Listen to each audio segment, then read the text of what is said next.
realizamos até agora há pouco uma reunião das bancadas do Partido dos Trabalhadores da Câmara e do Senado, os atuais parlamentares, também com os parlamentares eleitos para a próxima legislatura, o senador Humberto, que representa a nossa bancada no Senado, as deputadas Maria do Rosário, deputada Benedita, também representando a nossa bancada, esteve conosco também o governador Wellington, a governadora Fátima Bezerra, governadora eleita do Rio Grande do Norte. Essa reunião foi uma iniciativa da direção nacional do nosso partido, a nossa presidenta Gleice Hoffmann, que está aqui conosco também.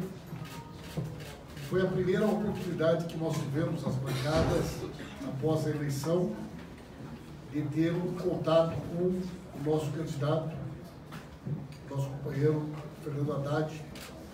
Foi uma oportunidade que a bancada pudesse também transmitir a ele nosso reconhecimento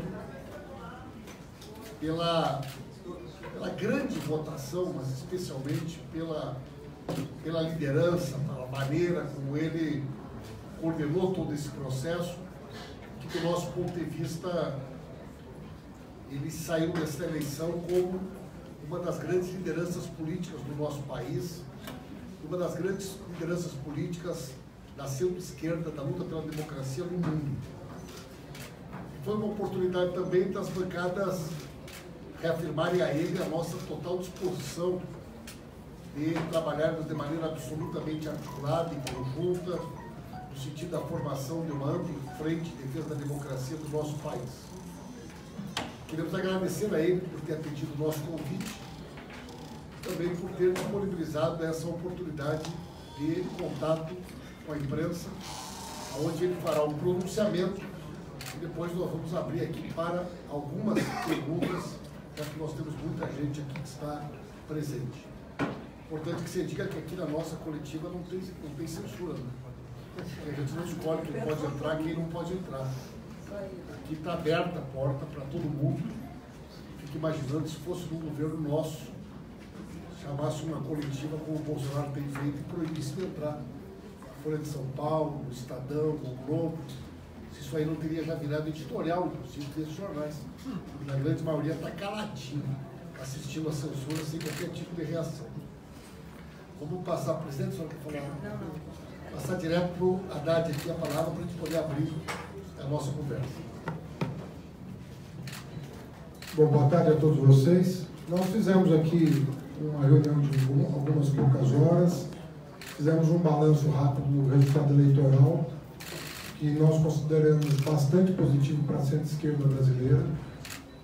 Reconhecemos que a extrema-direita ganhou as eleições, evidentemente, mas quem saiu qualificado e credenciado para fazer uma oposição digna do país, que todo o país democrático tem, convive, foi a centro-esquerda, que nós pretendemos congregar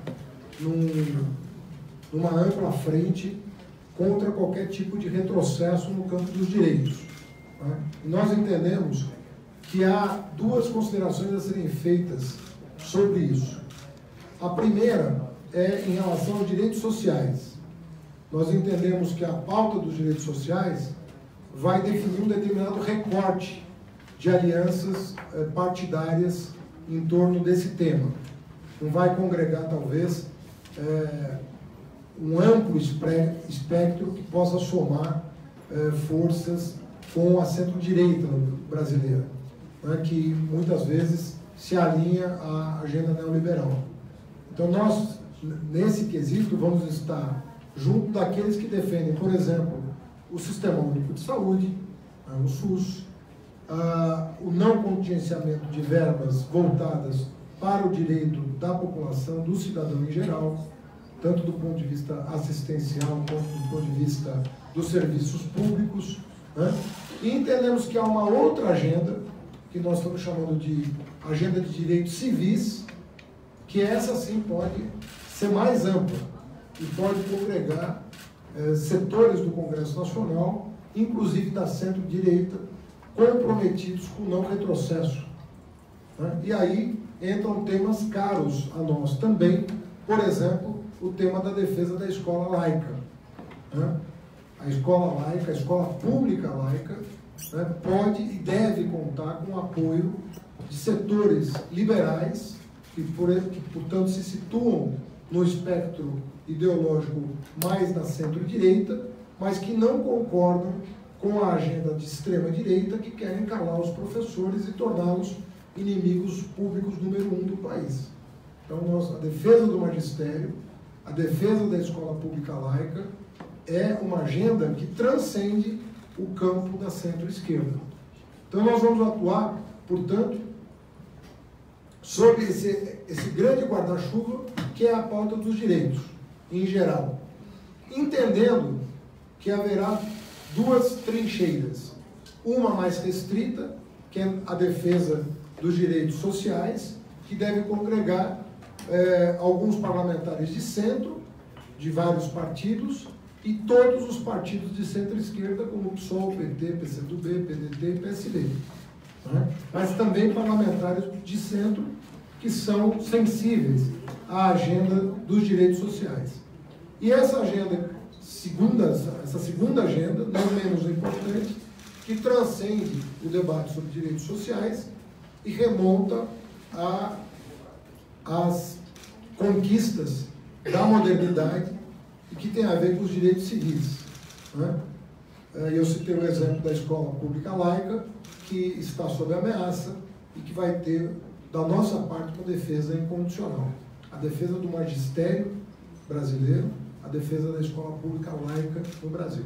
Então, são questões que exigem articulação e nós estamos dispostos a nos somar, né, como partido organizado, às correntes de pensamento mais modernos que querem, as correntes mais modernas de pensamento que querem garantir que não haja retrocesso no Brasil nesses dois âmbitos. Né?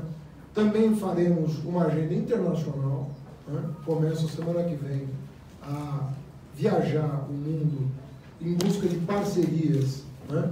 E estamos muito interessados nesse lançamento da Internacional Progressista, que vai acontecer em Nova York semana que vem, mas não pararemos por aí. Né? Vamos manter os nossos contatos com a centro-esquerda europeia, que também se sente ameaçada pela onda conservadora, e não falo só do Podemos, falo da geringonça portuguesa, falo de setores progressistas na Itália, na França e na Alemanha, preocupados com o crescimento do conservadorismo e com o corte de direitos sociais. Né? Falo da Frente Ampla Uruguaia, por exemplo, que também é uma referência para nós muito importante, pela tradição democrática e pela solidez com que regem os assuntos públicos no Uruguai há muito tempo. Né? Então, vamos manter contatos com lideranças da antiga Concertação chilena. Enfim, nós estamos com o radar ligado para mobilizarmos também as forças internacionais, uma vez que essa onda conservadora é de caráter internacional também. E se vale muitas vezes do mau uso das modernas tecnologias para solapar as bases da própria democracia. Então, há uma preocupação muito grande com o uso que tem sido feito da TI, da tecnologia da informação, para disseminar notícias falsas, notícias sujas e tudo mais. Aproveito para dizer que nessa minha viagem aos Estados Unidos, nós pretendemos explorar a possibilidade de entrar com uma ação judicial contra o WhatsApp lá, na sede da empresa, para que ela lá preste contas do que fez aqui, desconhecendo a jurisdição das autoridades brasileiras sobre o que eles deveriam, em termos de transparência, oferecer para o país. Eles estão se recusando a abrir os dados, não os microdados, mas os dados, os macrodados, sobre a onda de fake news, sobretudo na última semana do primeiro turno, né?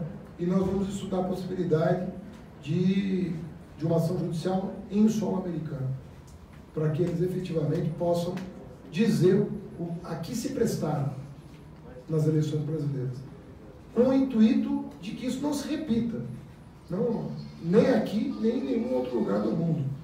E acho que há interesse das forças democráticas em esclarecer exatamente isso, uma vez que todos os especialistas, né, são unânimes em afirmar que está havendo na política um mau uso da tecnologia da informação, prestando um desserviço à causa democrática. A Europa, tudo indica que pode ser a próxima vítima desse processo. Há preocupações sólidas na Itália, na França, na Alemanha.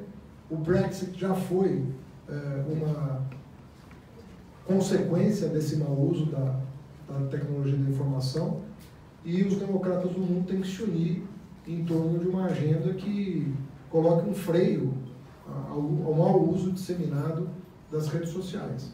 Ninguém é contra a rede social, mas como todo instrumento, né, ele tem que ser usado em benefício das pessoas e não em prejuízo da democracia. Então, são essas as questões preliminares, e se eu puder aprofundar algum tema desses que foram tratados, estou à disposição. Vou pedir para o pessoal se apresente, né? E eu vi você primeiro e você em segundo. Pode ser? Se apresenta, por favor. Daniel Carvalho, da Folha de São Paulo. Queria fazer duas perguntas ao senhor. Uma, nessa reunião que os senhores fizeram, que tipo de autocrítica foi feita na avaliação, que pontos foram identificados como erros que o partido cometeu e que poderiam ter sido evitados? E além dessa questão das fake news, como que os senhores pretendem trabalhar a questão de comunicação para daqui a 4 anos, até mesmo nas eleições daqui a 2 anos, serem mais competitivos em termos de comunicação, de redes sociais, de aproximação com esse público digital, como a campanha adversária do senhor acabou sendo vitoriosa? Bom, a avaliação que foi feita foi de que exatamente no campo do mau uso da tecnologia da informação, que nós temos o orgulho de não termos nos valido, nós temos que aprofundar o debate interno para que isso não se repita, né? E por isso está sendo considerada a possibilidade de uma ação judicial em solo americano, para que o WhatsApp preste os esclarecimentos que se negou a fazer para a justiça brasileira, o que, na minha opinião, é muito grave. E eu repito, ninguém está interessado em microdados, ninguém está interessado na privacidade das pessoas.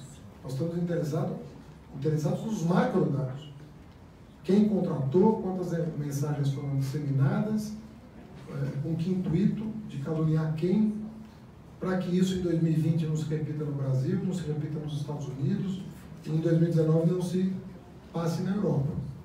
Então a grande avaliação que foi feita nesse sentido foi essa, de que nós não estávamos preparados para esse tsunami cibernético que nos afetou com o uso aparente, pelo menos segundo o jornal Folha de São Paulo, o uso aparente de dinheiro irregular, inclusive, o famoso caixa 2. Perfeito. Ricardo Dalla Coleta, do jornal País. O presidente Toffoli, do Supremo, ele deu declarações na segunda, publicou um artigo no próprio País, em que, entre outros temas, ele fala que defende que a política volte a ser o fio condutor da nação, que o judiciário se retraia mais, propôs um pacto dos 3 poderes pela reforma da Previdência e pela reforma tributária, questões de segurança, e por último tratou 2 episódios muito sensíveis ao partido, que é o impeachment da ex-presidente Dilma e a prisão do ex-presidente Lula, como 2 situações que foram resolvidas dentro das instituições brasileiras, dentro da normalidade nacional. Eu queria que o senhor desse a sua opinião sobre essas declarações, esses 3 pontos abordados pelo presidente do Supremo. Olha, quando se fala genericamente em reformas, a princípio, não conheço ninguém que é contra genericamente uma reforma, seja tributária, previdenciária, até porque nós seríamos contraditórios conosco, né? Uma vez que nós promovemos algumas reformas importantes no país. Precisa saber o caso concreto, de que reforma nós estamos falando, né? Então, se for contra os pobres, por exemplo, alguém vai propor um pacto contra a previdência dos pobres no país? Por exemplo, benefício de prestação continuada. Alguém vai fazer uma proposta contra o BPC e pede um pacto nacional em torno disso? Nós estaremos fora. Mas por uma questão de princípio, concreto, no caso concreto, não em abstrato. Em abstrato, a palavra é vazia de significado. Nós vamos saber do que nós estamos falando. Veja que eu ouvi o presidente eleito falar que é contra a reforma proposta pelo Temer. Então, mesmo à direita, existem divergências, mesmo no campo da direita. E nós sabemos que o Bolsonaro herda todo o plano econômico do Temer, sem tirar nem pôr, praticamente. E ainda assim, há divergências entre eles. Quanto mais conosco. Né? Nós, conforme eu salientei, nós vamos defender uma agenda em 2 planos: direitos sociais e direitos civis. Né? E entendemos que nossa obrigação para honrar os 47 milhões de votos que recebemos é lutar contra retrocessos nesses 2 campos, nos direitos sociais e nos direitos civis. Obviamente, de que direitos sociais e civis nós estamos falando? Dos direitos sociais de quem não tem recursos para pagar previdência privada, saúde privada, escola privada, desses que nós estamos falando, e direitos civis de toda a população, uma vez que direito civil não tem recorte de renda. Seja homem, mulher, LGBT, negro, branco, judeu, ateu, todos têm as mesmas prerrogativas constitucionais. Então, nossa situação é essa. Nós vamos defender, nesses 2 planos, uma agenda propositiva de avanço e de impedimento de qualquer retrocesso. Em relação à segunda pergunta, eu concordo muito com o Boaventura de Souza Santos quando ele fala em sistemas híbridos, né? Em que muitas vezes o arbítrio ele se viabiliza por dentro das instituições. O arbítrio não necessariamente vem de fora. Há casos e casos na história em que isso se deu. E então é preciso também aí estudar o caso concreto. Não se trata de falar em tese sobre funcionamento da democracia, mas se ela funcionou no caso concreto. Nos 2 casos citados eu entendo que não.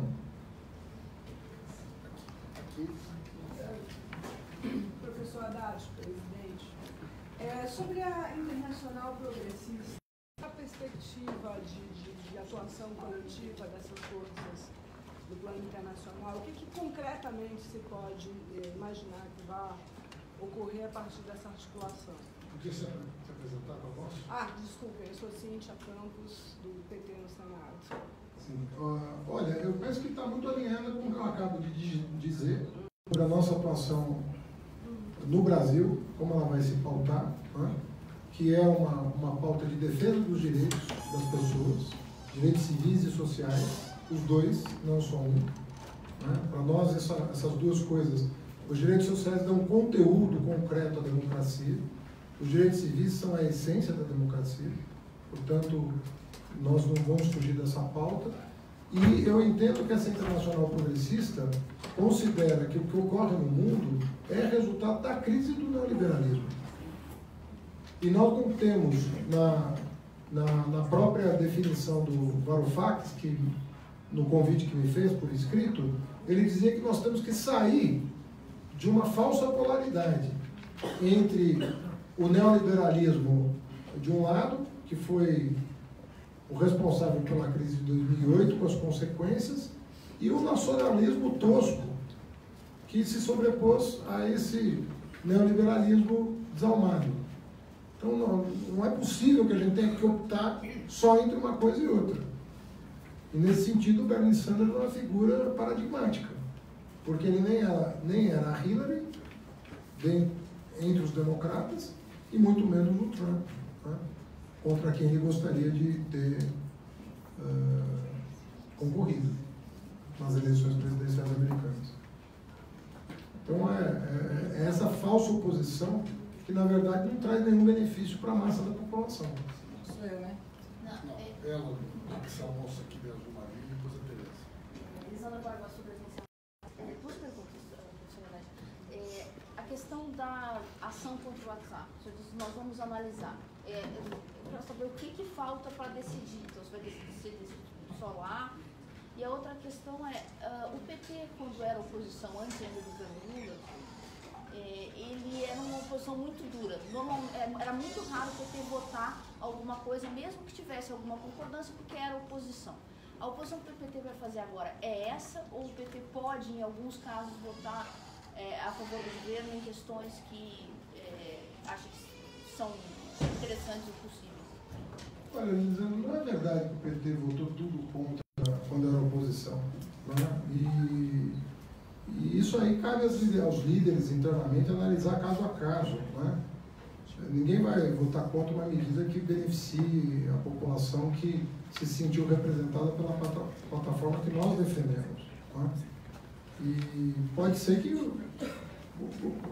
eles tenham votado atrás em tanta coisa, quem sabe continuem voltando atrás de coisas relevantes para nós e que impeçam retrocessos maiores, né? Então, isso aí vai depender da pauta, que nem está anunciada ainda, né?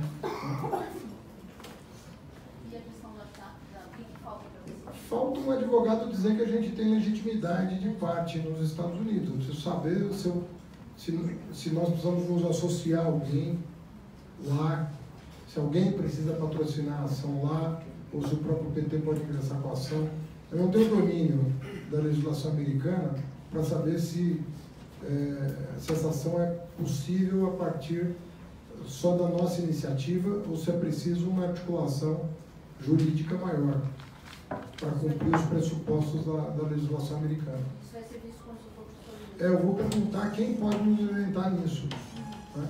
Porque eu penso que é uma ação de caráter universal, porque tem relevância universal.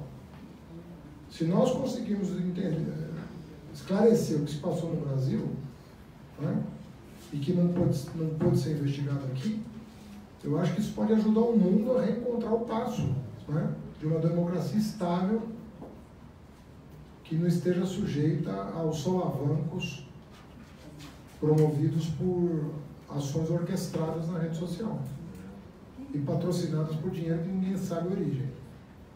Beleza? Tereza Cruvinel, Jornal do Brasil. Professora Haddad, ainda na questão do uso das redes sociais pelo candidato da extrema-direita, você está anunciando medidas jurídicas. Acho até que esse caminho internacional é importante, né? Que há uma convicção crescente no mundo de que a democracia está sendo driblada, né, por estes recursos. Mas a minha pergunta é sobre outro tipo de providência, né?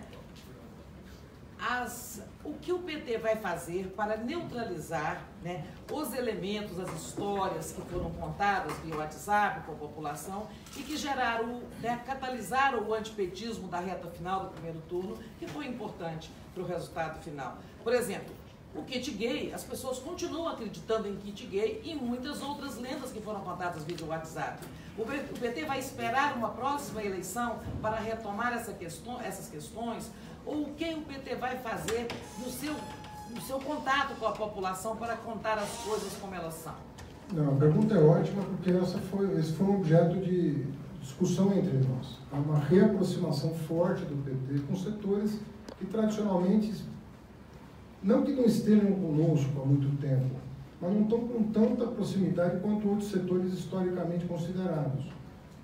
Então, essa dimensão, e há análises sendo feitas, mostrando que se eu tivesse a mesma proporção de votos no mundo evangélico que eu tive no mundo não evangélico, eu teria ganhado a eleição, ou chegado muito próximo da vitória.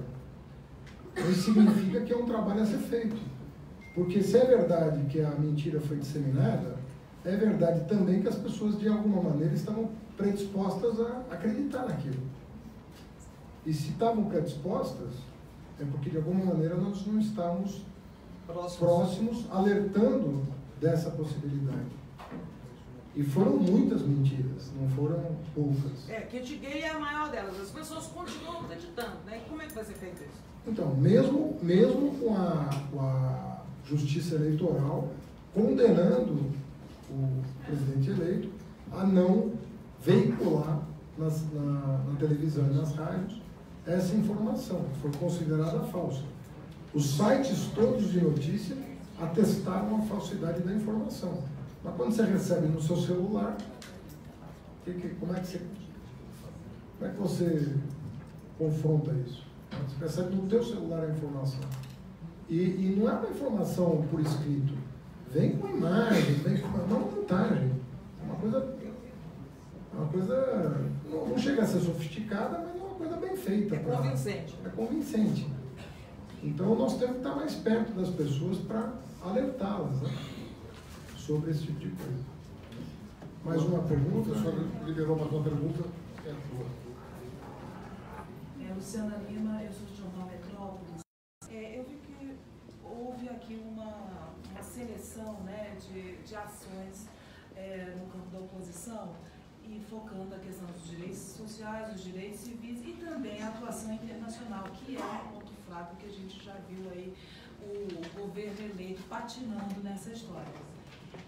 O que eu queria saber é o seguinte: esses assuntos, eles foram elencados diante de uma perspectiva de melhora da economia no próximo ano, já que a economia é cíclica e a gente sabe que fatores internacionais influenciam, fatores nacionais influenciam, e a economia já vem dando algum sinal de que possa melhorar no próximo ano. Eu quero saber se esses elementos foram selecionados diante dessa perspectiva. Não, sim, a gente sabe que existe a perspectiva de um crescimento econômico, tá? Ele está dado hoje, como há também, entre vários especialistas, uma preocupação com o cenário externo, que não é tranquilo. Nós podemos ter uma recidiva da crise de 2008 em função do fato de que os pressupostos da solução da crise não foram enfrentados, foram adiados. Então, quanto tempo se comprou em 2008, nós não sabemos. Então, já existem sinais preocupantes. A guerra comercial entre Estados Unidos e China, a perda de ímpeto da economia europeia, os sinais preocupantes de eleições de governos nacionalistas contrários à União Europeia, contrários à integração, anti-integração, portanto. Então, isso tudo preocupa. Mas, enfim, nós estamos no 4º ano patinando, né? Tivemos 2 anos de forte recessão e 2 anos de baixo crescimento. Então, existe espaço para crescimento. Agora, uma coisa que nos preocupa é o apetite de alienar o patrimônio nacional. Os anúncios são de que o governo pretende, entre aspas, comprar tempo internamente, vendendo o patrimônio público, estatais e, sobretudo, pré-sal. Já estão dividindo o dinheiro que nem no caixa está, né? Que é a venda das reservas de petróleo. Então, esse padrão é conhecido de governos neoliberais, né? De ganhar tempo alienando o patrimônio. Isso anestesia a economia, de certa maneira, porque você acaba fazendo caixa e usando esse caixa politicamente. Não, se for isso, vai estourar lá na frente, né? Mas quanto tempo depois não se sabe, né? A economia não é ciência exata, né? Você vê tendências. Gente, eu queria saber se era 20 anos para o professor. Eu vou ter que parar para ter A frente de esquerda. Você não falou. Falei. Não, falei vai se dar a construção dessa frente. Eu acho que uma frente se constrói programaticamente. Não se constrói por simpatias e antipatias pessoais, por arestas. Não é assim que se constrói nada. Você constrói programaticamente. Eu estou dizendo que nós pretendemos construir uma frente em torno dos direitos sociais, que eu acho que é uma frente mais de centro para a esquerda, mas tem uma frente que pode galvanizar um apoio ainda maior, que é a de defesa dos direitos civis, que vai ser mais ampla do que a primeira, por definição, porque tem pessoas que não têm tanto apreço pelos direitos sociais, pelo SUS, pela Previdência Pública, etc., etc., mas tem sensibilidade para a pauta ambiental, tem sensibilidade para a escola pública laica, tem sensibilidade para os direitos civis de populações marginalizadas politicamente, como religião de matriz afro, ou comunidade LGBT, e assim por diante. Como é que estão as conversas com os partidos de esquerda, principalmente LGBT? Muito obrigado, pessoal. Pessoal, muito obrigado, muito obrigado.